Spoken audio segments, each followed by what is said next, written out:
네, 고성국 칼럼입니다.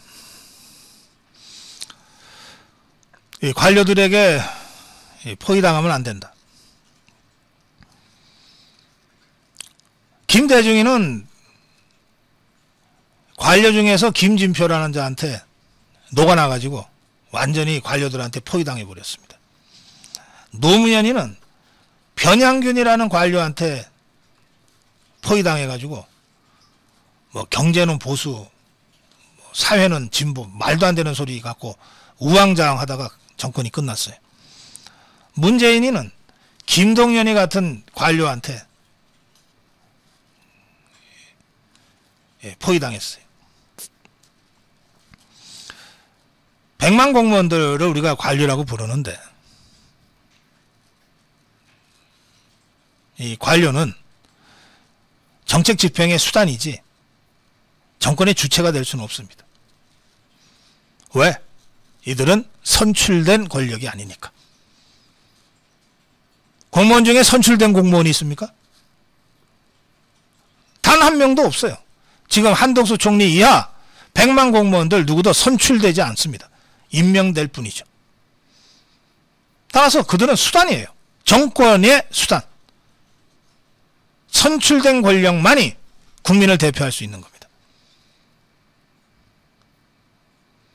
그 국민을 대표하는 선출된 권력에 의해서 임명되는 권력이니까 그들은 수단입니다.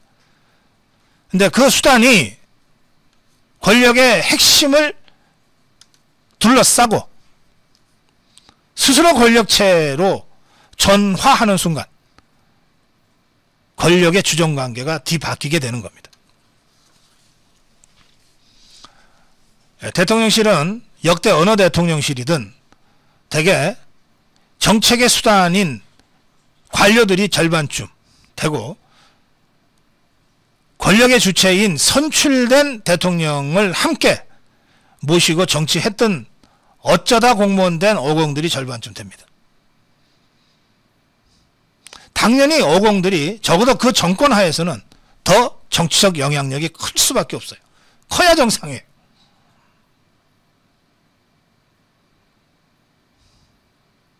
그런데 저는 이번 대통령실 개편을 보면서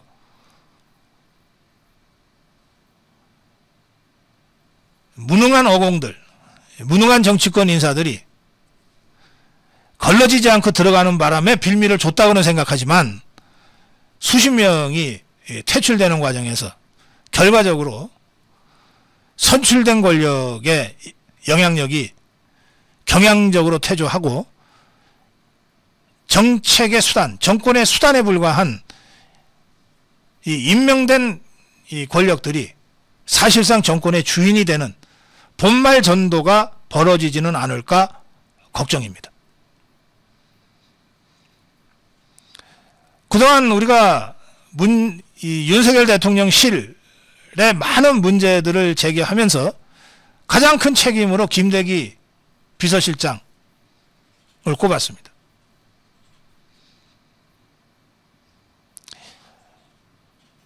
대통령 비서실에 50여 명의 실무자가 교체될 정도의 대대적인 쇄신이 있었다면 제가 김대기 개인에 대해서는 만난 적도 없고 전화통화한 적도 없기 때문에 아무런 은원관계나 친서관계가 없지만 김대기가 아니라 그 누구라도 실장이 먼저 사의를 표명해야 마땅합니다. 그런데 이 김대기는 더 강력한 영향력을 갖게 되는 것 같습니다. 왜?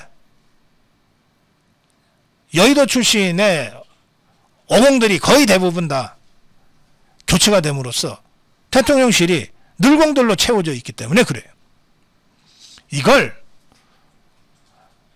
우리 사회는 너무도 민감하게 잘 보고 있어요.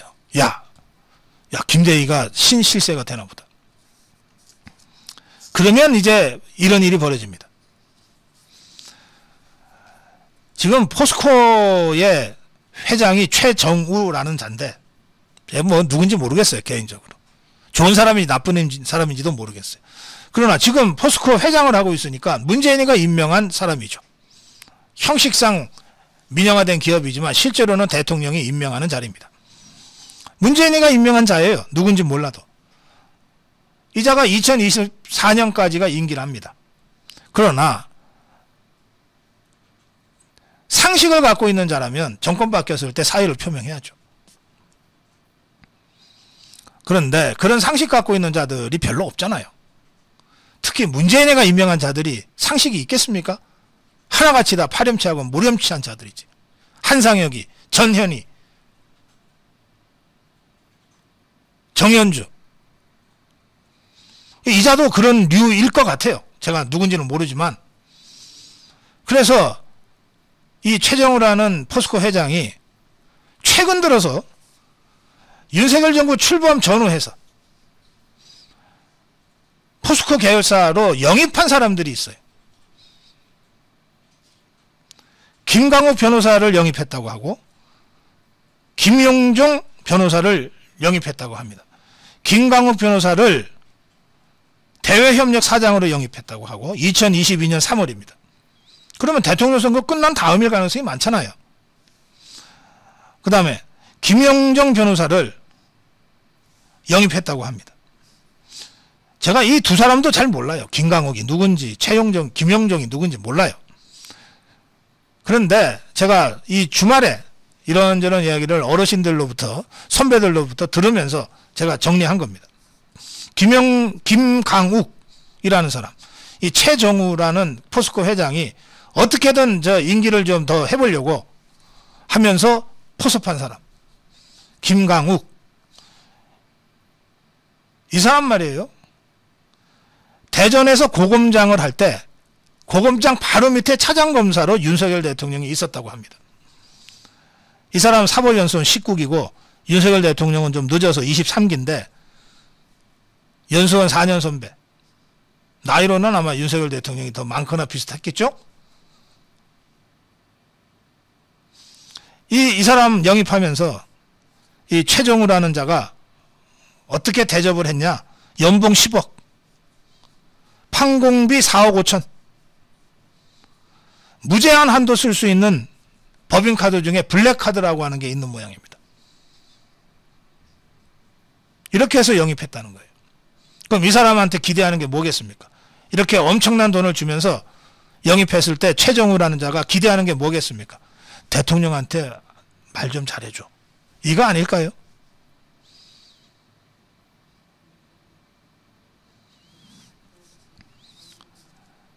김영정 변호사, 누군지 모르지만 이 사람도 포스코 홀딩스 법무팀장으로 영입이 됐는데 이 사람은 윤석열 대통령과 사법연수원 동기랍니다. 23기.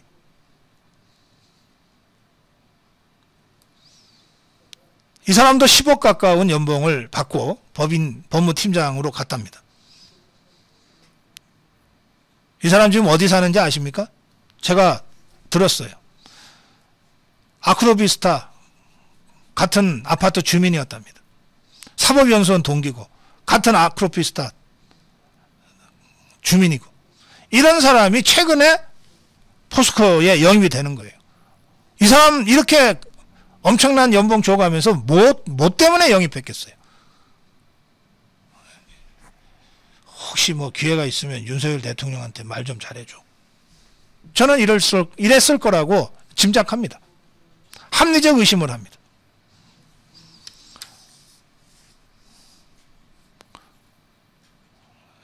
대통령을 향한 공격 못지않게 대통령을 정치적으로 오염시키려고 하는 이런 기득권 세력의 공작은 끊임없이 벌어질 수밖에 없어요. 멀리 갈 것도 뭐 없잖아요. 이준석이라는 자. 그 김성진이가 이준석이한테 접근한 이유가 뭡니까? 딱 하나. 박근혜 대통령 회사 한번 내려오게 해줘. 박근혜 대통령 시계 좀 받게 해줘. 그거 아닙니까? 그거 하기 위해서 성장 상납 포함해서 20여 차례나 향응을 제공하는 게 우리 한국 사회의 어두운 한 일면이에요.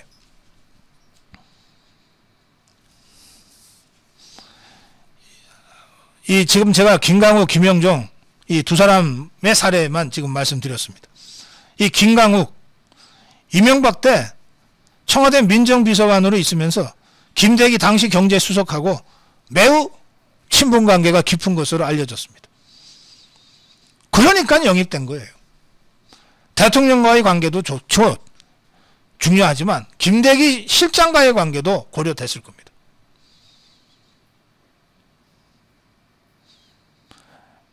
관료들의 포위는 이렇게 스멀스멀 이루어져요. 3쿠션, 4쿠션을 돌려서 대통령도 저는 모르고 있다고 생각합니다.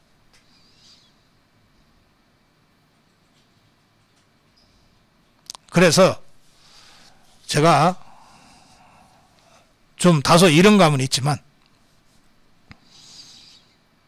미리 경종을 울리는 의미에서 이렇게 말씀드립니다. 다시 한번 살펴보십시오. 혹시 관료들이 대통령을 포위하고 좌지우지하려고 하는 움직임은 없는지 가까운 곳부터 잘 살펴보시기 바랍니다. 관료들의 손아귀에 떨어져서는 정권은 끝입니다. 아무리 능력이 있어도 아무리 뛰어난 인재라도 관료들은 정권의 수단이지 정권 자체가 될 수는 없습니다.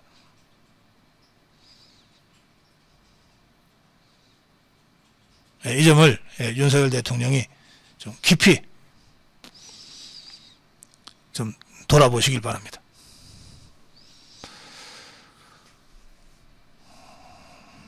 네, 오늘 고성국 칼럼 여기까지 하겠습니다.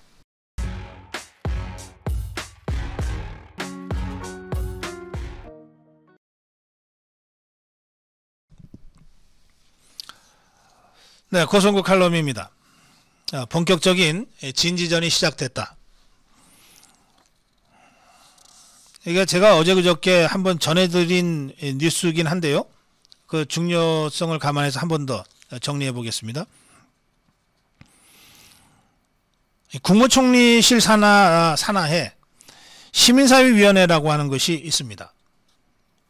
이게 이제 문재인 정부 때 만들어져서 문재인 정부와 이른바 시민사회단체 사이에 연결 역할을 하는 위원회로 작동을 했습니다. 그런데 이것을 폐지하겠다는 겁니다. 이 시민사회위원회 폐지는 윤석열 정부가 각종 난립해 있는 위원회들을 한 30%에서 50% 가까이 폐지하겠다고 하는 그 행정 효율화 정책의 일환으로 그 중에 국무총리실 산하 시민사회위원회도 폐지한다 이렇게 되어 있습니다.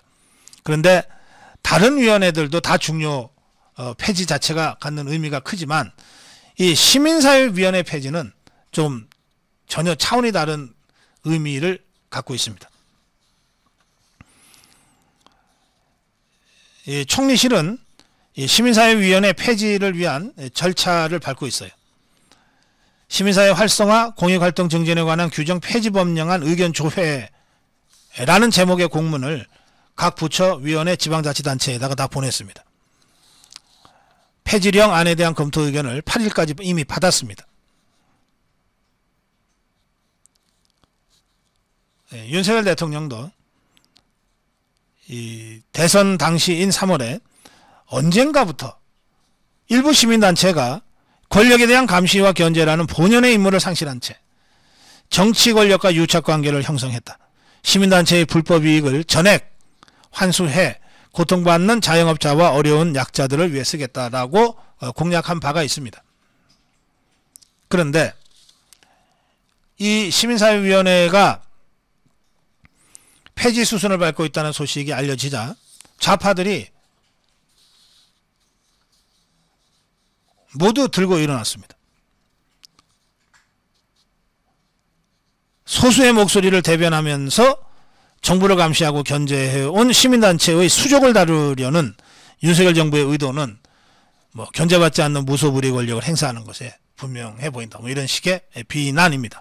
그런데 이 고민정의가 한 이 말, 소수의 목소리를 대변하면서 정부를 감시하고 견제해온 문재인 좌파 정권 하에서 과연 시민단체, 좌파 시민단체들 소수의 목소리를 대변했습니까? 아니면 침묵하는 다수의 목소리를 억누르는 정권의 나파수 역할을 했습니까? 문재인 좌파 정권 하에서 이 침묵하는 다수의 목소리를 대변하기 위해서 행동했던 시민사회단체들은 우리 자유우파 시민사회단체들입니다. 그런데 이 자유우파 시민사회단체들에 대해서 총리실 산하의 시민사회위원회가 단 한 번, 단 한 건 지원을 해준 적이 있습니까? 의견을 개진한 적이 있습니까? 오히려 가진 수단을 다해서 탄압이나 했지. 시민사회에는 보수와 진보가 함께 있다는 것도 기억해야 한다. 이 노웅래가 이렇게 썼는데,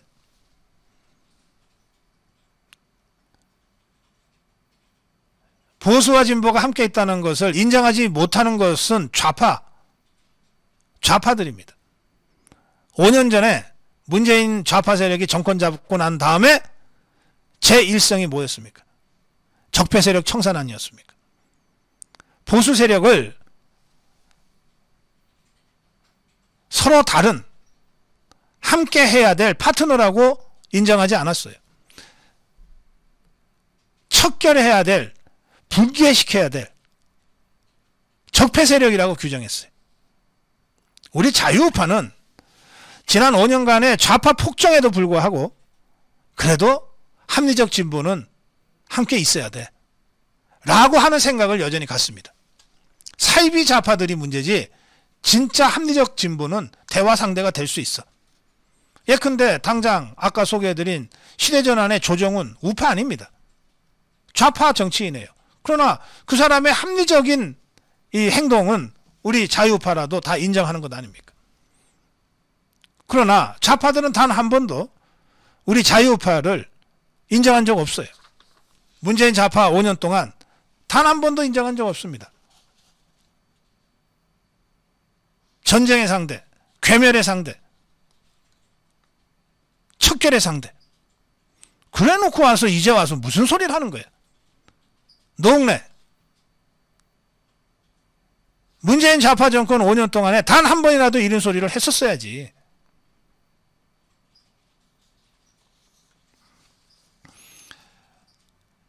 또 역대 보수 정권도 시민사회를 이런 식으로 대하지 않았다. 이명박 박근혜 정권에서도 시민사회위원회가 중단 없이 활동했다. 그래서 이명박 박근혜 대통령이 감옥 간 거예요.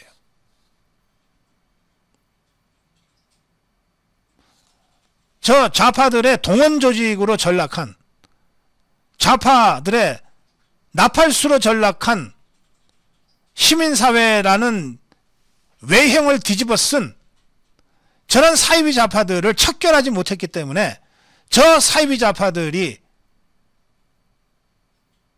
거리에 나와서 광우병 파동을 일으키고 박근혜 대통령 탄핵 사태를 만들어서 결국 그들에 의해서 감옥에 간 거예요.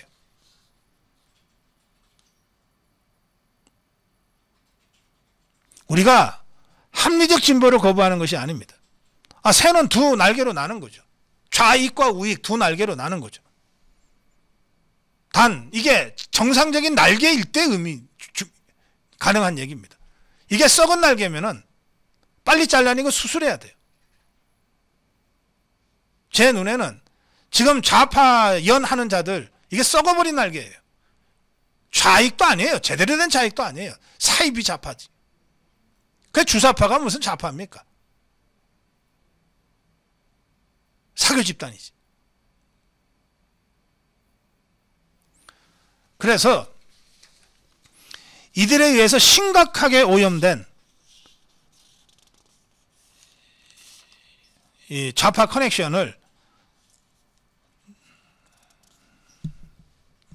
제거해야 됩니다. 좌파 권력과 사이비 좌파 시민단체 간의 커넥션을 차단해야 돼요. 이 사이비 주사파 좌파 세력들이 시민사회 외양을 쓰고 각지에 구축해 놓은 진지들이 있어요. 민노총이다, 정교조다, 뭐 민변이다. 이 자들이 독자적으로 무슨 활동하는 것도 아니에요. 전부 좌파 정권에다가 빨대 꽂아놓고서 거기서 기생하면서 활동하고 있어요. 그 빨대를 차단해야 됩니다. 그래, 박원순이가 10년 동안 시장하면서 1조 가까운 돈을 바로 그 빨대를 통해서 좌파, 사이비 좌파들한테 공급했던 거 아니에요. 수천 개의 시민사회단체들, 수천 개의 사이비 좌파단체들한테.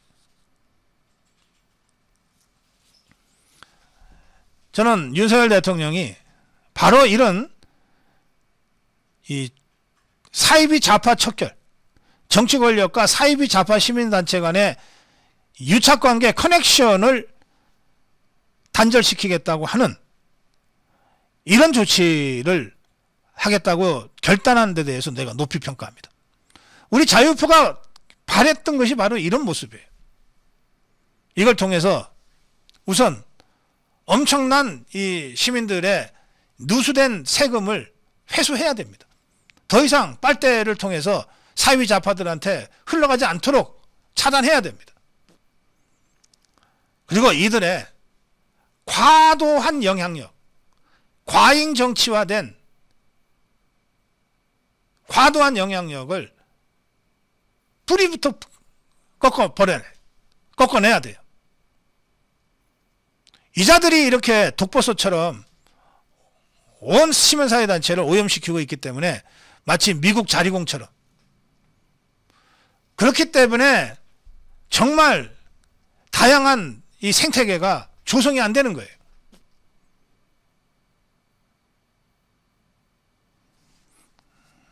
시민사회단체 본연이, 시민사회단체들의 본연의 역할, 우리 사회를 건강하게 만들기 위한 빛과 소금의 역할을 제대로 하게끔 해줘야 되는 거예요. 그렇게 하기 위해서는 생태계를 파괴하고 있는, 정치적으로 오염시키고 있는 이 사이비 좌파들의 시민사회라는 외양을 뒤집어 쓴 이 사이비 좌파들의 이 미국 자리공 같은 이 탐욕스러운 커넥션 구조를, 이거를 단절시켜야 됩니다. 그거를 하기 위한 조치의 첫 단계가 국무총리실사나 시민사회위원회의 폐지입니다. 그런 의미가 있는 이 결단이라는 점을 우리 자유파 국민들께서 이해하시고, 윤석열 대통령이 이제 진짜 방향 제대로 잡고 정말 중요한 일을 이제 본격적으로 시작했다, 이렇게 이해하고 적극 관심 갖고 지지해야 된다고 저는 생각합니다. 네, 오늘 고성국 칼럼 본격적인 진지전이 시작됐다. 네, 여기까지 하겠습니다.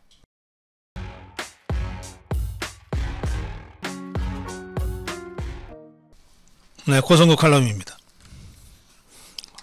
제가 조선일보 선우정 논설위원의 칼럼을 참 좋아합니다. 아침 바쁜 시간에도 선우정 칼럼이 눈에 띄면 제가 어쨌든 꼭 읽습니다. 우선 글을 참 맛깔나게 쓰죠. 그리고 주장이 선명합니다. 그런데 오늘 선우정 칼럼을 보면서는 저하고 좀 생각이 다른 부분들이 한두 군데 있어서, 뭐 이건 선우정 위원과 논쟁한다기보다는 제 의견을 좀 첨언하는 것으로 말씀을 좀 드려야 되겠다 싶어서 준비했습니다. 오늘 선우정 칼럼은 보수야당 대표의 처신이라는 제목입니다.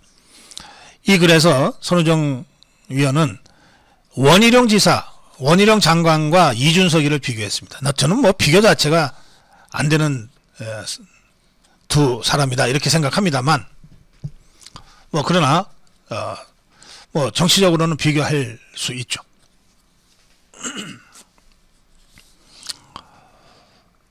자, 선우정 칼럼을 잠깐 따라가 보겠습니다. 정치인에게 감동하는 경우가 가끔 있다. 재작년 2020년 재작년 제주도 광복절 경축식 때 원희룡 제주지사의 모습에서 감동했다.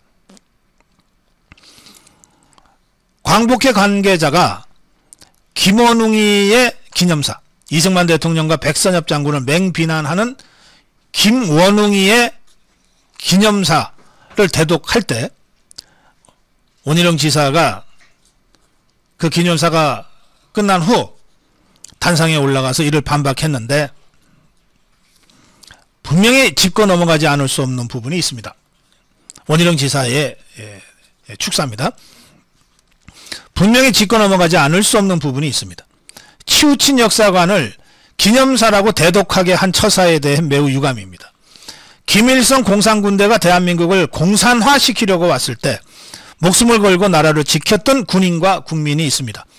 그 중엔 일본군에 복무했던 분도 있습니다. 역사 앞에서 우리는 공과 과를 겸허하게 봐야 합니다. 이렇게 축사를 했어요. 그때 원희룡 지사도 당연히 단체장이었기 때문에, 그리고 광복절에 제주도 광복절 행사의 주빈이었죠. 축사가 미리 준비된 원고를 손에 들고 있었습니다. 그 동영상에도 나옵니다. 그런데 김원웅의 광복사 기념사가, 그 막말 수준의 기념사가 대독되는 것을 보고 그 다음 순서에 나가면서 손에 들었던 원고를 내려놓습니다. 그리고 원고 없이 즉석에서 조금 전에 제가 읽어드린 이런 연설을 합니다. 선우정 위원도 바로 그 대목을 보고 감동했다고 지금 얘기하는 겁니다. 자, 이게 2020년에 있었던 2020년 광복절에 있었던 것입니다. 장면입니다. 그리고 이제 한 해가 바뀌었어요. 2021년 작년 8.15의 장면입니다. 김원웅이는 그 1년 사이에 더 독이 올라갔고, 그야말로 개차반 이 막말을 연일 입에 달고 다녔습니다. 노골적인 저주 수준으로 발언 수위가 올라갔습니다. 과거의 보수 정부를 전부 친일 정권으로 단정하고, 이들은 대한민국 법통이 조선 총독부에 있다고 믿는다는 황당한 망언까지 했습니다. 그 경축사, 그 기념사를 김원웅이가 연설하는 동안 문재인이는 그 자리에 앉아서 아무 말도 하지 않고 경청하고 있었습니다. 동감한다는 뜻이죠. 대통령이 참석하는 8.15 경축사에 광복회 회장의 기념사가 사전에 청와대에 의해서 검증되지 않을 수가 있습니까? 문재인이가 그래 그렇게 해 라고 했으니 그런 기념사가 공식 행사에서 낭독이 됐겠죠.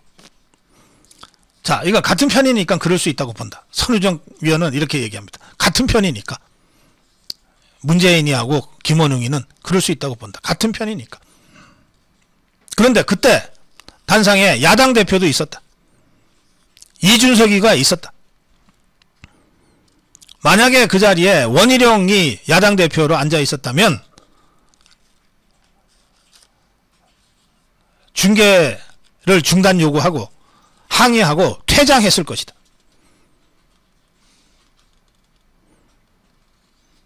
정당 대표가 굴욕을 당하고도 그 자리에 그냥 앉아 있으면 또 다른 굴욕을 당하는 것이기 때문에 퇴장을 선택했을 것이다.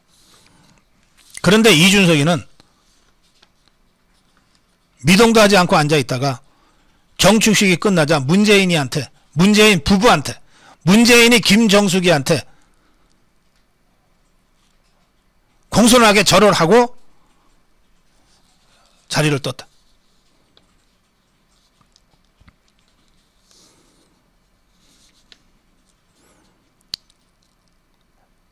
이 좌파들의 막말이 공개적으로 이루어지는 현장에 야당 대표로 참석을 했다면 어떤 형태로든 항의하는 것이 야당 대표의 책무였는데 이준석이는 그걸 하지 않았다. 지난달에 이준석이가 눈물의 회견을 하면서 개고기 발언을 하는 바람에 개고기 발언만 언론의 주목을 받았는데 이때 한 이준석의 발언 중에는 국민의힘 지지층 절반이 태극기를 보면 자동으로 왼쪽 가슴에 손이 올라가는 국가중심 가치를 중시하는 당원, 나라에 대한 애국과 국가주의라고 하는 전체주의 파시즘조차 구별하지 못하는 이준석의 이런 망발이 있었다. 또 썩어 문드러진 반공 이데올로기, 60년째 북풍에 나발을 부는 집단이라고 윤석열 정권을 비판했다. 자유우파를 비난했다.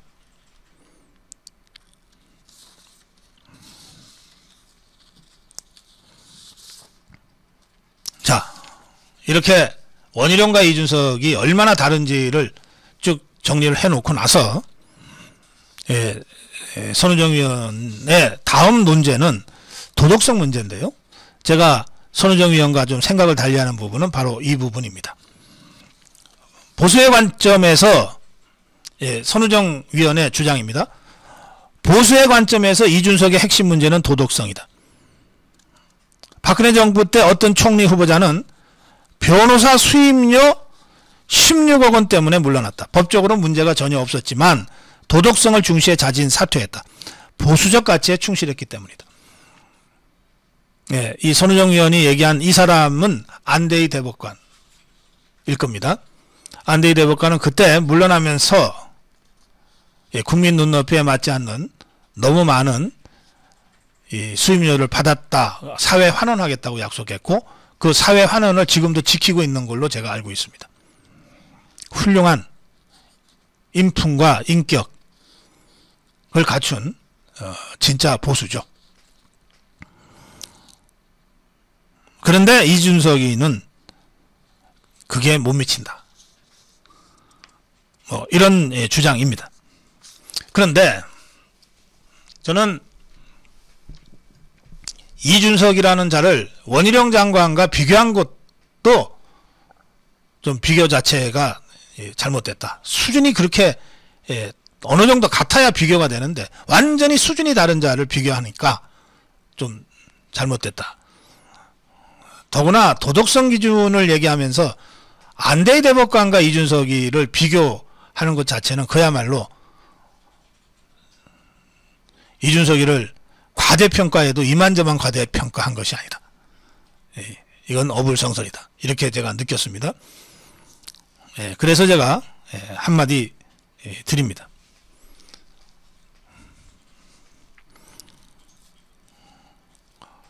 선우정 위원의 문제의식이 잘못됐던 것이 아니라 도덕성 문제로 이준석의 문제를 접근하는 것, 이거 잘못 접었다. 이준석에게는 도덕성 애초에 없는 자다. 이 자는 애초에 도덕성도 없고 염치도 없고 자유민주주의에 대한 철학도 없고 자유우파 이념도 없다. 오로지 있다면 천박한 정치기술밖에 없다. 천박한 정치기술밖에 없다. 정치인들한테는 다 정치기술, 정치 테크닉이 필요합니다. 그런데 그것이 철학과 이념과 도덕과 염치에 기반했을 때 그 정치기술이 정치력이 되는 거예요. 염치도 없고 도덕성도 없고 정치 철학도 없고 사상도 없는 자가 정치기술만 장착하고 있으면 그건 정치력이 아니라 정치꾼이 되는 거예요. 정치기계가 되는 거예요.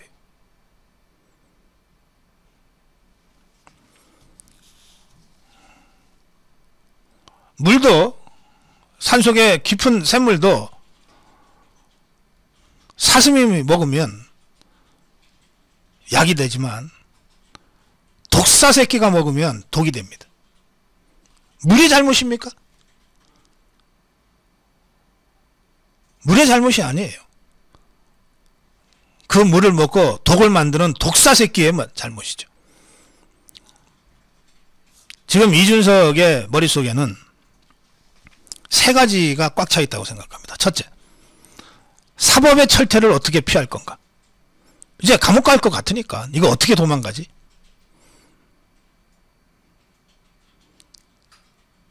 이거 하나 차 있습니다. 아마 3분의 2 정도는 이 사법 철퇴를 어떻게 피할 거냐. 둘째, 그러면서도 이 정치적 욕심을 내려놓지 않고 있기 때문에 끊임없이 이 관종처럼 자신의 정치적 존재감을 어떻게 드러낼 거냐. 이게 두 번째 차 있습니다. 그 다음에 세 번째, 그래서 이번에 위기만 잘 넘어가면 잘 빠져나가서 감옥에 안 가고 자신의 존재감만 잘 유지하면, 그러면 1년 반 후에 총선에서 내가 국회의원 될 수도 있어. 아이, 그러고 나면 내가 대통령인들 못하겠어 라고 하는 이 욕심입니다. 이 세 가지로 꽉 차 있는 자한테 도덕을 얘기하고 철학을 얘기하고 보수의 품격을 얘기한다면 그야말로 지나가는 소가 웃을 얘기죠. 그래서 이준석이한테는 더 이상 어떤 도덕적 정적 담론도 하지 말라고 저는 주장합니다. 만나기면 뭘 만나냐. 만날 수 있다. 그따위 소리도 하지 말아줘. 이건 정진석한테 하는 얘기입니다. 이런 파렴치하고 철면피한 정치기계에게는 몽둥이밖에는 약이 없다. 이자가 겁내는 유일한 것은 몽둥이다. 예. 고성국 칼럼이었습니다.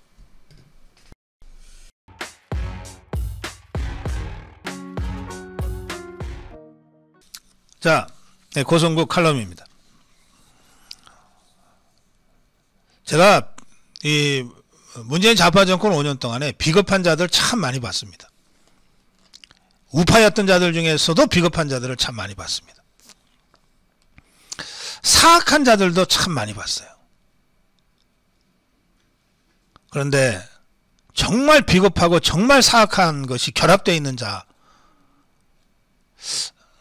김명수 같은 자는 제가 별로 보지를 못했습니다. 김명수에 필적할 만한 자는 누가 있을까? 문재인 정도 아닐까? 문재인, 이재명 정도 아닐까? 그런 생각이 듭니다. 오늘 김명수 얘기를 좀 하겠습니다.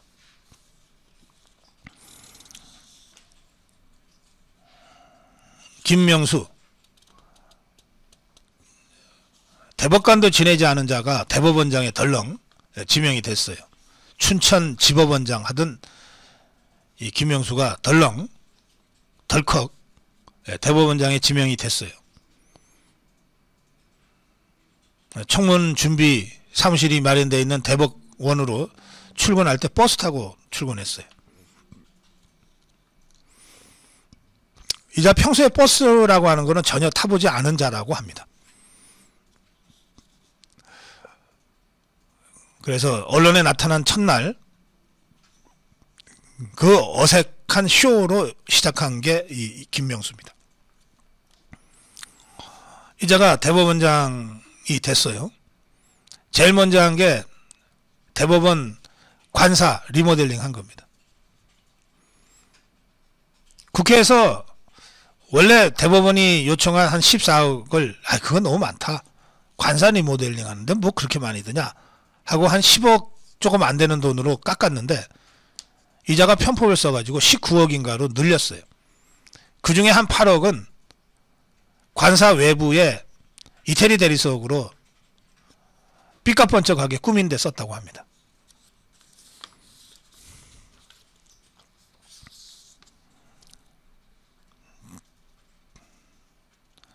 최종적으로 16억을 집행했다고 합니다.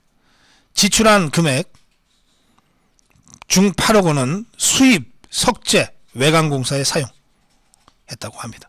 호화공간이죠. 이번에 이 대통령실 꾸미고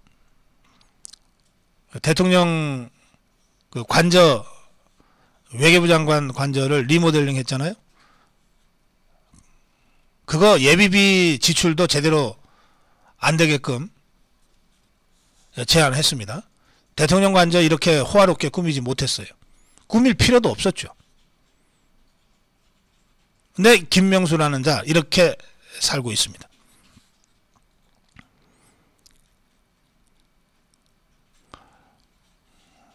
네. 이 공간을 꾸밀 때 김명수가 야, 우리 손주들 와서 놀아야 되니까 그 모래 놀이할 수 있는 공간도 좀 꾸미고 좋은 모래도 좀 갖다 놓고 그네도 좀 설치하라. 그래서 공간에 그네와 모래사장이 만들어졌다고 하죠. 제정신이 아닌 자예요. 그냥 손주들만 잠깐 와서 노는 게 아니에요. 아예 현직 판사인 아들, 그리고 변호사인 며느리, 그러니까 아예 들어와 살았어요, 같이. 들어와 살면서 돈 한 푼 내지 않고 살았죠. 살면서 남는 전세금인지 뭔지 그 돈 갖고서 아파트 투기했을 겁니다, 이자들.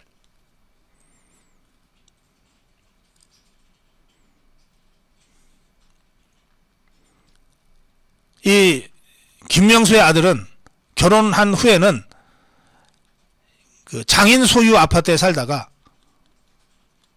김명수가 대법원장이 된 후에는 공간으로 전입신고를 아예 해버렸어요. 그리고 2019년 9월에는 그러니까 자기가 살던 곳을 비웠으니까 뭔가 돈이 생겼을 거 아니에요. 그래서 그 돈 가지고 2017년 9월에는 시가 10억 원이 넘는 서울 서초구 재건축 아파트 청약에 당첨이 됐어요. 당첨되고 4개월 후에 2018년 1월에 지 아버지가 사는 공간으로 들어가서 살게 된 겁니다. 따라서 이 아들 부부가 공간에 들어가서 살게 됨으로써 절약하게 된 돈, 이 돈을 이자들이 재건축 아파트 청약에 당첨돼서 계약금 내고 중도금 내고 뭐 잔금 내고 하잖아요. 중도금 등으로 사용했다면, 그러면 김명수는 아들 부부의 재산 증식을 위해 공간살이를 하게 한 거가 되는 거죠. 이게 김우기 혐의의 관사테크하고 전형적으로 똑같은 얌생이 짓입니다.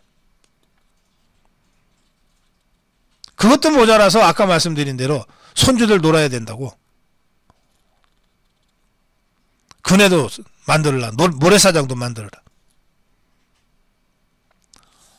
거기에다 더해서 이 며느리가 공간에 같이 살고 있었던 며느리가 한진 칼입니다. 칼. 한진 법무팀에 있었는데 그 당시에 이 땅콩 회항 사건, 참 지금 생각해도 참 황당한 사건이죠. 이 땅콩 회항 사건으로 조현아라는 이 대한항공 부사장이 재판을 받고 있었습니다.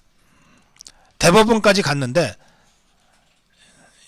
집행유예가 선고됐어요. 그게 며느리가 법무팀이었기 때문에 이 집행유예가 선고된 것만으로도 의심을 살 만하죠. 합리적 의심이 제기될 수 있잖아요. 그런데 집행유예를 선고한 직후에 대법원장 관사에서 한진 법무팀하고 만찬을 같이 했습니다. 이것들은 뭐 정말 겁대가리가 없는 자들이에요. 이 세상에 이런 걸 모를 줄 아나 봐.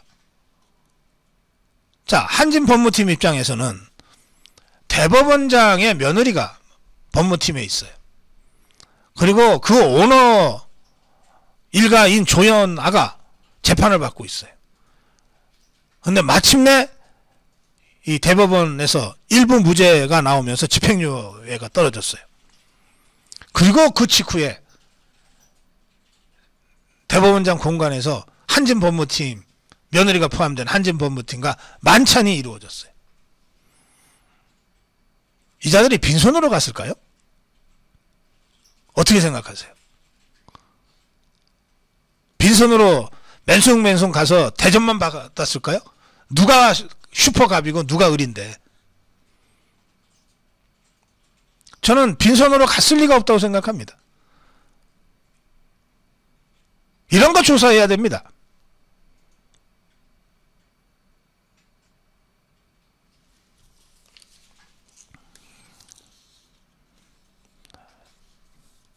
지금 밝혀진 것으로는 조현아한테 집행유예를 선고한 직후에 공간에서 만찬을 열고 그 한진 법무팀으로부터 항공기 모형 등 금품을 수수해서 뇌물죄에 해당된다고 지금 고발이 되어 있는데, 또 금품을 수수한, 항공기 모형 등 금품을 수수한 자가 김명수가 아니라 그 배우자라 하더라도 부부가 경제공동체이므로 김명수의 뇌물수수 혐의가 성립한다고 이렇게 고발이 되어 있는데, 그리고 이 만찬을 허락한 자가, 김명수는 만찬에 직접 참석을 안 했더라도 이 김명수일 가능성이 매우 크고, 만약 김명수가 만찬을 허락했다면 공간 관리인으로 하여금 의무 없는 일을 하게 한 경우에 해당돼서 직권남용 권리행사 방해죄가 성립된다.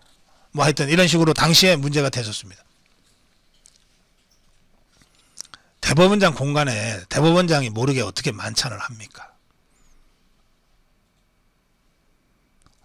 그 한진 팀이 누구나 그 한진의 뭐 이런저런 관계로 초청을 받거나 하면 그 기념품 주는 그 항공기 모형 하나 달랑 들고 갔다? 여러분 그거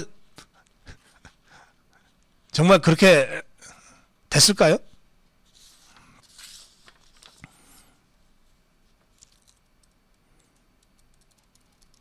저는 조사가 엄중하게 이루어져야 된다고 생각합니다. 가장 비겁하면서 가장 사악한 아주 가증스러운 김명수입니다. 이자가 대법원장으로 있으면서 했던 모든 일들은 그야말로 사법 역사의 치욕으로 남을 겁니다. 지금 당장 황정수란 자가 일개 판사 나부랑이가 국민의힘의 목줄을 흔들고 있잖아요. 이준석이랑 짬짬이가 있었는지 어쨌는지. 그런 자를 전진 배치해 놓은 거가 김명수입니다. 조국이 휴대폰 압수수색 영장 번번이 기각시킨 영장 전담 판사를 전진 배치시켜 놓는 것이 김명수입니다. 이자가 갖고 있는 대법원장으로서의 인사권을 가지고 가장 가증스러운 범죄들을 해왔어요. 네, 김명수, 우리 사법부의 치욕이고 최악의 이 대법원장으로 역사에 남게 될 이 김명수에 대해서 임기가 아마 1년 정도 남아있는 모양인데 지금 전면적인 수사가 필요하다. 서울지검 형사 1부가 이 임성근 부장판사 사건 관련해서 이 수사를 재개했다는 이 소식입니다. 임성근 부장판사는 좌파들이 적폐판사로 딱 규정을 해서 탄핵하겠다고 협박했던 사람입니다. 그런데 임성근 부장판사는 당시에 담낭 제거 수술을 앞두고 있어서 건강이 극히 안 좋아서 뭐 좌파들이 탄핵한다고 겁나서가 아니고 건강상의 이유로 사표를 제출했는데, 그때 김명수가 뭐라 그랬냐? 야, 너 지금 사표 제출하면 저쪽에 더불어민주당이 널 탄핵하겠다 그러고 있는데 뭐 그걸 다 내가 뒤집어 써야 되잖아. 너 사표 내가 수리 못해. 넌 탄핵 당해야 돼. 이랬거든요. 임성근이 얼마나 황당했겠습니까? 그래서 그 주장을 했어요. 내가 사표를 내려고 했는데 탄핵 당해야 된다면서 사표 수리를 안 하더라. 그러자 김명수가 나 그런 발언 한 것 없. 나 그런 발언 한 적 없다고 펄쩍펄쩍 뛰었어요.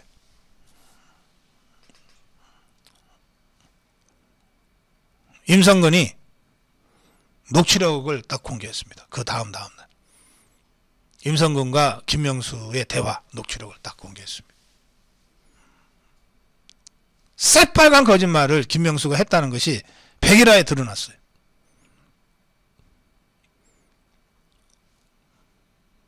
그래서 마땅히 수리해줘야 할 임성근 부장판사의 사표를 좌파 눈치 보느라고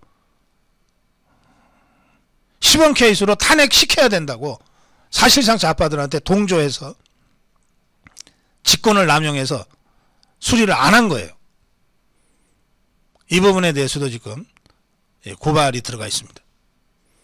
이자가 저지른 범죄는 셀 수도 없이 많습니다. 덮여져 있을 뿐이죠.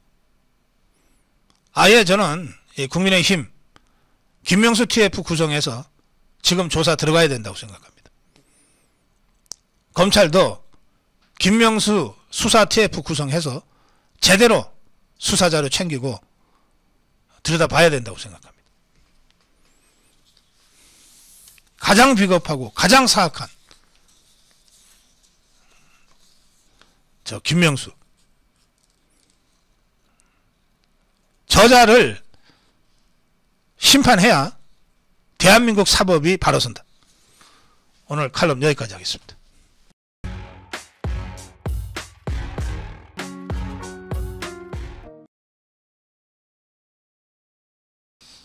모두 출마하고 당당하게 겨뤄라.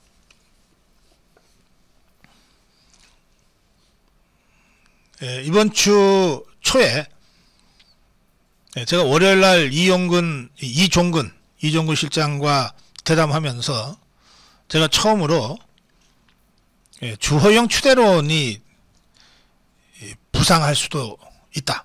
이렇게 제가 분석 예측했는데 실제 국민의힘 원내대표 선거를 둘러싸고 주호영 추대론 이게 주로 이른바 친윤계 초재선 의원들 사이에서 많이 이야기들이 됐습니다. 그러나 이 비대위원장도 아니고 원내대표를 어떻게 그것도 한번 원내대표 했던 사람을 다시 추대하냐 이런 반론들이 만만치 않았어요. 그래서 추대냐 경선이냐 가지고서 한 4일 이상 시간을 또 낭비했습니다. 제가 보다 딱해서 도대체 중진들은 뭐하냐? 이럴 때 좀 나서서 빨리 교통정리 좀 해라. 추대든 뭐든 간에. 그랬는데 중진들이 나서서 해결하기 전에 이용호 의원이 해결을 해버렸어요. 이용호 의원 재선인데 전라북도 지역구입니다. 무소속으로 있다가 윤석열 대통령 돕기 위해서 대선 때 입당한 사람입니다. 이 이용호 의원이 그냥 출마 선언을 해버렸어요. 나 원내대표 출마하겠다. 그렇게 되니까 추대는 그 순간 끝나버린 거죠. 출마하겠다고 출마 선언한 사람이 있는데 어떻게 추대를 합니까? 어차피 이렇게 될 거였으면 합의추대론이라는 말 자체를 꺼내지 않았어야죠. 이 대통령과 가깝다고 해서 친윤계라고 언론이 부르고 있는 초재선 의원들 수준이 참 한심하기 그지없습니다. 초재선들이라면 중진들이 상황이 이러니까 그냥 주호영으로 그냥 우리 합의추대하고 박수치고 말지 할 때도 초재선들이 나서서 무슨 소리입니까? 그렇게 하면은 시너지도 생기지 않습니다. 누가 되든 치열하게 경선을 하는 것이 국민들 보기에도 좋고 원내대표가 더 힘을 받을 수 있는 것 아닙니까? 초재선들이 오히려 그렇게 주장을 했어야 되는데 정말 나는 이 사람들이 윤석열 대통령과 가까운지 어떤지도 모르겠습니다. 어쨌든 언론에서 자꾸 친윤계 하는데 이 친윤계 초재선들이 나서서 무슨 주호영 추대론을 바람을 잡았다고 하니 참으로 실망스럽습니다. 그러니까 그렇게 백날 해봤자 뭐합니까? 이용호 재선 의원 한 사람이 출마 선언함으로써 그게 다 판이 깨져버리는 건데. 어쨌든 이렇게 해서 이제 경선으로 가게 됐어요. 이영호의 얘기입니다. 당이 건강하기 위해서는 추대보다는 건전한 치열한 경쟁이 필요하다. 6.25 전쟁 때도 선거를 치렀다. 대선을 치렀다. 비상 상황일수록 오히려 제대로 된 리더십을 세우기 위해서 경선하는 게 맞지 않냐. 이영호 의원의 이 당당한 주장을 누가 감히 반박할 수 있습니까? 그러면서 이른바 언론에서 자꾸 대통령과 가까운 친윤계 초재선들 얘기하니까, 그러면서 그 사람들이 주호영을 추대한다고 하니까 이영호 의원이 한마디 했어요. 나 인수위 간사도 했고 나 윤석열 대통령과 가깝다. 나도 무슨 친윤 비윤이 있냐.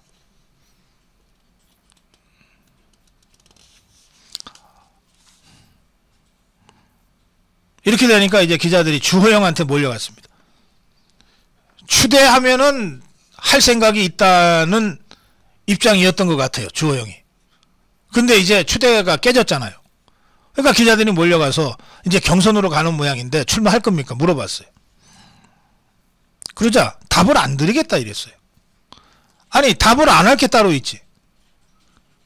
자신의 거취 때문에 3일 4일 동안 추대냐 경선이냐 싸우다가 참지 못하고 행동으로 들이받아서 추대가 아니라 경선으로 지금 물꼬가 확 터졌는데, 그 시점에 출마할지 안 할지도 밝히지를 않는다는 게 이게 말이 됩니까? 주호영한테 묻습니다. 추대하면은 원내대표 할 생각이 있었는데 경선하라 그러니까 나 쪽팔려서 못하겠다, 이런 뜻입니까? 그럼 그렇다고 얘기를 하세요. 얼마나 거물인지 모르겠는데 추대 아니면 안 움직일 정도로 그렇게 몸집이 커졌습니까 벌써? 오선이면 세상에 눈에 뵈는 게 없어요? 이럴 때일수록 추대하려고 했던 다른 동료 국회의원들의 마음을 생각해서라도 제가 그러면 겸손하게 출마하고 열심히 한번 뛰어보겠습니다, 이랬어야 되는 거 아닙니까?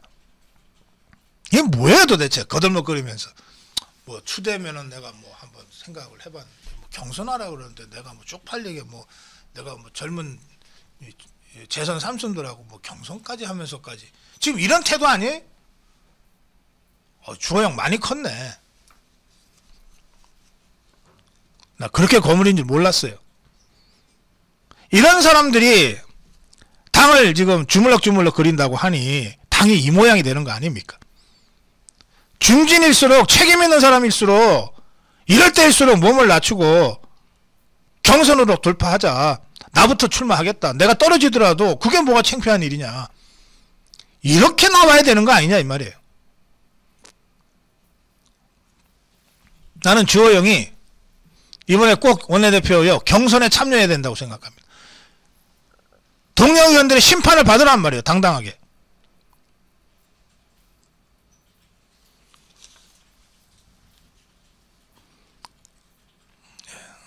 윤상현 의원은 역시 원내대표 출마설이 돌고 있는데, 지난번에 저희 여의도 포차에 나와서는 다른 이유가 아니라 권성동 원내대표 사퇴를 제일 먼저 주장한 사람이 내가 원내대표 하겠다고 나선다는 것은 정치 도의상 맞지 않다. 그래서 원내대표 출마를 안 하겠다고 하는 뜻을 분명하게 밝혔어요. 윤상현 의원이 이렇게 얘기했습니다. 기왕에 원내대표 선거 하게 됐다면 지금 그 이준석의 가처분 신청이 28일 날 결과가 나온다고 하는데 그때까지 봤다가 해도 늦지 않을 텐데 뭐 그렇게 서두르냐. 많은 다수 중진 의원들도 윤상현 의원의 이런 그 원내대표 경선 날짜를 한 열흘 늦추는 거거든요. 이 부분에 대해서는 그 뭐 열흘 늦추는 것도 일리 있다 이런 생각인 것 같습니다. 그러나 현재까지는 어쨌든 다음 주 월요일 원내대표 경선이 치러지는 걸로 현재까지는 그렇게 되어 있습니다. 제가 원내대표 관련 논평을 할 때 여러분들의 가장 뜨거운 반응을 이끌어냈던 원내대표 후보는 박대출 의원이었습니다. 박대출 의원은 이렇게 이제 경선으로 방향이 잡힌 후, 그 경선으로 방향이 잡히기 전입니다. 추대론이 우세할 때, 그때 이렇게 얘기했습니다. 사실은 저도 원내대표 출마 준비를 하고 있다. 그런데 추대론이 일부 있어서 어떻게 결론이 날지 아직 모르겠다. 그 결론에 따라서 뭐 당의 다수가 추대하자 그러는데 내가 중풀나게 경선하자고 하기는 좀 어렵지 않겠느냐. 그러나 경선으로 간다면 그동안 준비해 온 것도 있으니 한번 적극적으로 생각해 보겠다. 이런 입장을 벌써 2, 3일 전에 밝혀놓은 바가 있습니다. 그런데 이제 이용호 의원의 용감한 이 지르기 때문에 이제 경선으로 국면이 확 바뀌어 버렸어요. 이 상황에서 한 의원은 이렇게 예측했습니다. 주호영 추대론 때문에 다수 중진 의원들이 출마를 염두에 두고 움직였다가도 관망하고 있었는데 이용호 의원이 물꼬를 터줬다. 출마 선언이 잇따를 것이다.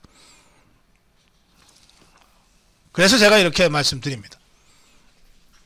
원내대표의 뜻을 갖고 있었던 사람들이라면 5선이든 4선이든 3선이든 재선이든 다 나와서 제대로 당당하게 좀 붙어라. 추대해주면 하는데 내가 뭐 경선은 안 하겠다. 그 정도 거물은 내 눈에는 한 명도 안 보인다. 물꼬를 튼 이용호 의원의 결단에 제가 결단을 높이 평가합니다. 그리고 기왕에 이렇게 된 거 준비했던 사람들, 뜻이 있었던 사람들 전부 다 출마 선언하고 제대로 TV 토론 한두 번이라도 좀 해서 그냥 국회의원들끼리 밀실에서 모여서 꿍짝꿍짝해서 한 명 뽑는 식으로 하지 말고 뭐 며칠 원내대표 선거 늦추는 게 뭐가 문제입니까? 해서 좀 제대로 된 원내대표를 이번에 뽑는 그런 작은 컨벤션이라도 좀 했으면 좋겠다. 그렇게 말씀드립니다. 정론일침 그리고 고성국 칼럼.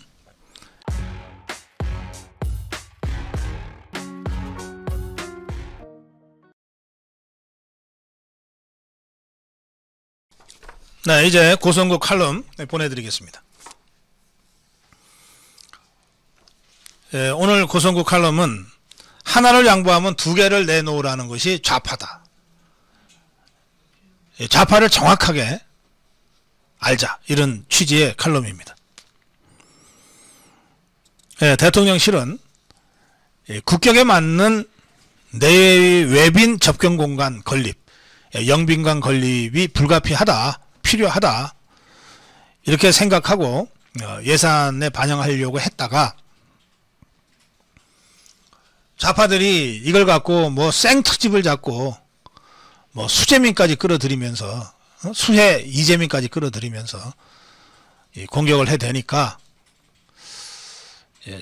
어제 윤석열 대통령의 전격 철회 지시로 일단 원점으로 돌아갔습니다. 윤석열 대통령의 고민을 이해 못할 바는 아닙니다. 예산안 최종 결정권이 국회에 있기 때문에 민주당이 이거 전액 삭감하겠다고 하면 막을 방법이 별로 없는 데다가 또 민생이 한참 어려운 때 어쨌든 838억 878억 적지 않은 예산을 들여서 뭐 멋진 새 건물을 짓겠다고 국민들한테 알려지는 바람에 꼭 이때 그거 해야 돼?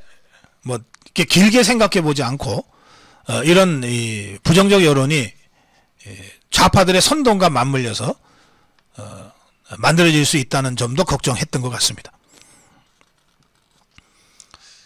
윤석열 대통령이 철회 지시를 하면서도 이게 특정 정부를 위한 것이 아니라 국가의 미래 자산에 대한 필요성 때문에 하는 것이다. 그런데 그 취지가 아무리 좋더라도 국민들이 이것을 받아들이지 않으면 그런 상태에서 강행하는 것은 현명하지 못하다. 이런 취지로 철회 결정을 내린 것 같아요. 그래서 뭐 당분간 영빈관 신축은 이제 어려워졌습니다.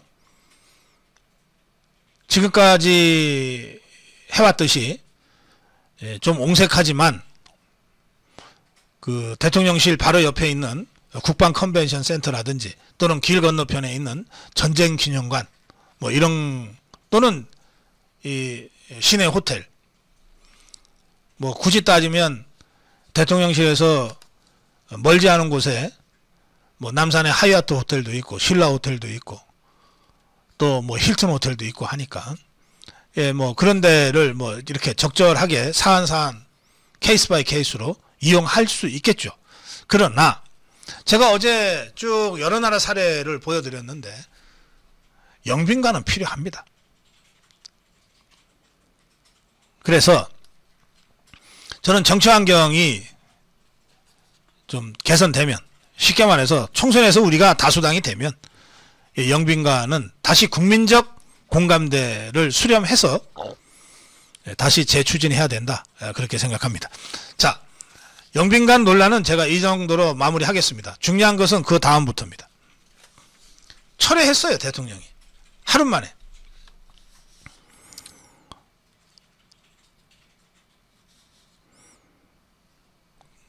철회하라. 안 된다고 주장했던 좌파들이 그러면 철회를 하루 만에 철회하는 게 어디 있습니까, 세상에. 그러면 야, 신속한 결단에 감사드린다든지 뭐 민심을 존중하는 윤석열 대통령의 결단에 뭐 지지를 보낸다든지 뭐 최소한 이렇게 하고 매듭이 지어져야 정상이죠. 근데 그건 좌파를 몰라도 한참 모르는 사람들의 순진한 기대인 거죠. 자, 김의겸이라는 자가 대통령의 철회 지시가 나온 다음에 낸 논평은 이렇습니다. 윤 대통령이 영빈관 신축을 철회하도록 한 것은 당연한 결정이다. 대통령실 이전에 496억 원이면 충분하다는 말을 뒤집고 영빈관을 신축하겠다는 발생 자체가 잘못된 것이다. 절대 좋은 말 안 해주죠.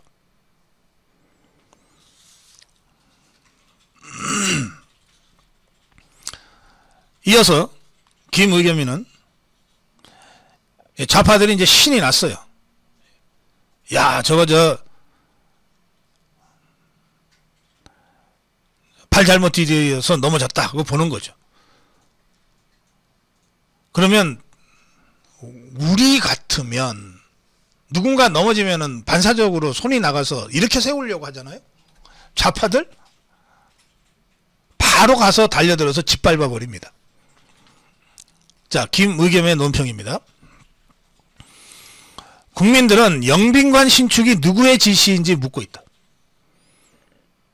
철회를 했는데도 그 영빈관 신축 누구의 지시였는지 밝혀라. 그러면서 정말 가증스럽게 김건희 여사를 슬그머니 끌어들입니다. 과거에 김건희 여사가 청와대 들어가면 영빈관 옮겨야 한다고 말한 것을 똑똑히 기억하고 있다.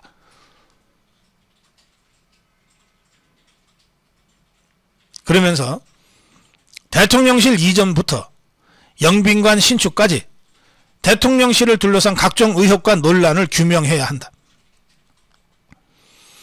대통령실을 둘러싼 의혹들을 끝낼 방법은 특검을 통해 진실을 규명하는 것일 뿐이다. 그럼 이 특검은 누구 특검입니까? 김건희 특검입니다. 대통령실 이전과 관련된 특검이기도 하지만 이 자들이 노리고 있는 것은 김건희 여사예요.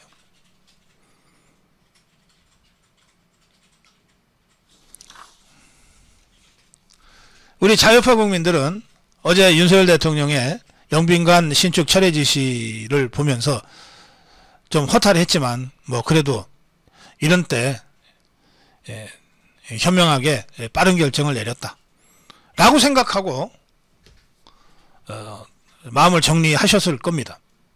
좌파들이 이런 식으로 한술 두술 더 떠서 더 공격해 들어올 거라고는 아무도 예상하지 못했을 거예요. 그래서 저 조국이란 자가 했던 말이 다시 떠오르는 거예요. 물에 빠진 개새끼는 건져주면 주인을 문다는 거예요. 건져준 사람을 문다는 거예요. 우리 속담에도 물에 빠진 사람 건져주니까 보따리 내놓으라 그런다는 말이 있어요. 윤석열 대통령은 국정을 생각하고 국민을 생각해서 필요하지만 국민들이 이해하지 못하고 있고 지금 또 민생도 어려운 상황이니까 그렇게 중요한 거 아니라면 일단 철회해라. 정말 이렇게 좋은 마음으로 또는 순진하게 철회 지시했을지 모르겠어요. 좌파들이 어떻게 나올지 아마 예상 못했을 겁니다. 좌파들은 자유파가 약점을 보이는 그 순간 더 파고듭니다. 그야말로 보따리 내놓으라고 달려드는 게 좌파들입니다. 5년 전에 사실은 별것도 아닌 최소원 씨의 이 존재 때문에 박근혜 대통령이 좌파들의 공격을 받게 됐어요.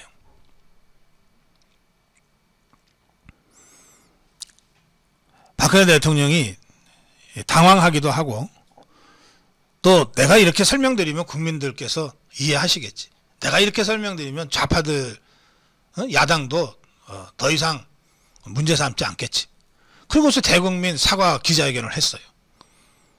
저 최소원 씨 제가 옛날부터 가끔씩 도움받던 분이고 또 단어를 연설을 알기 쉽게 국민들한테 이렇게 표현하는데 좀 도움을 받은 적도 있다. 그래 버리면서 죄송했다, 죄송하다, 사과하다 하고 사과를 했어요. 그 다음날 제가 그 박근혜 대통령 사과 기자회견을 평가하는 이 패널로 여러 방송에 나갔는데 저는 첫 번째 대국민 사과 이게 사과할 일인가? 그러나 어쨌든 박근혜 대통령의 사과가 있었으니까 그리고 그 박근혜 대통령의 평소의 화법이나 어법이나 태도를 감안하면 상당히 진정성 담긴 사과라고 보고 뭐 이런 정도의 사과라면 국민들께서도 납득하시겠지. 좌파들은 아닐지 몰라도 그렇게 생각하고 방송에 나갔어요. 웬걸? 방송 시작하자마자 그것도 사과냐라고 좌파들이 일제히 떠들기 시작하더라고요. 그것도 사과냐? 진정성이 없다. 다시 해라. 국민 놀리는 거냐?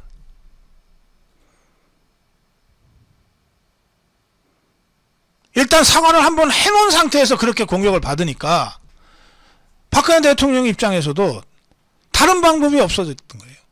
그래서 2차 사과, 3차 사과까지 끌려다니면서 한 겁니다. 그러면 그때마다 지난번보다는 좀 나아졌다. 지난번보다는 그래도 진정성이 느껴진다. 이런 논평이 좌파들한테서 나왔을 것 같습니까? 전혀 그렇지 않아요. 그때나 지금이나 똑같다. 왜 지난번보다도 더 진정성이 안 보이냐? 이 좌파들은 말이죠. 대한민국을 전복시키겠다고 작심하고 행동하는 자들이에요. 약점이 보이면 그 약점을 집요하게 파고들어서 끝장을 내겠다고 하는 투철한 이념으로 전략전술로 무장된 자들이에요. 당장 보세요. 국민 생각해서 민생 생각해서 하루 만에 이례적으로 하루 만에 꼭 필요한 일임에도 불구하고 철회 지시를 했는데 박수받고 칭찬받을 줄 알았습니까? 천만에요. 특검하자 그러잖아요. 누가 이거 영빈관 신축 지시했냐? 김건희 여사 아니냐? 이러면서 새로운 의혹을 제기하고 부풀려서 특검하자고 나오잖아요. 이게 좌파라니까.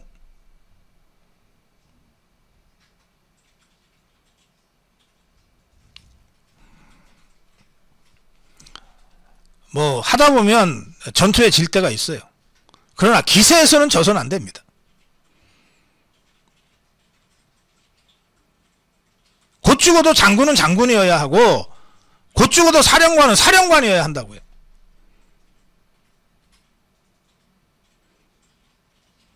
우리는 바로 그런 좌파들을 상대로 이념 전쟁을 하고 있는 겁니다. 하나를 양보하면 둘, 셋, 두 개, 세 개를 양보하면 다섯 개, 여섯 개. 그걸 조국이가 잘 표현하고 있잖아요. 물에 빠진 개를 건져주면 그 개가 문다. 멍둥이로 두들겨 패서 물속에 완전히 잠기게 해야 한다.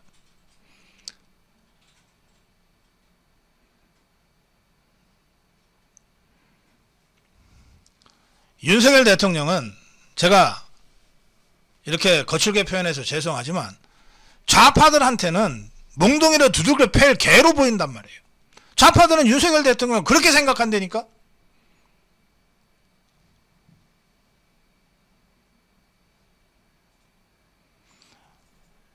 이런 이 좌파들의 본질, 속성, 이걸 한시도 잊어서는 안 됩니다. 특히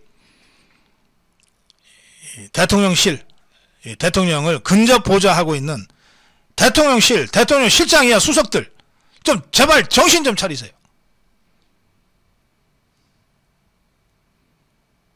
우리가 지금 어떤 세력과 대치하고 있는지, 어떤 세력이 대통령과 김건희 여사를 공격하고 있는지, 그자들이 진짜로 노리는 게 어떤 것인지 제대로 냉철하게 좀 알고 그리고 대처를 하라 이 말이에요.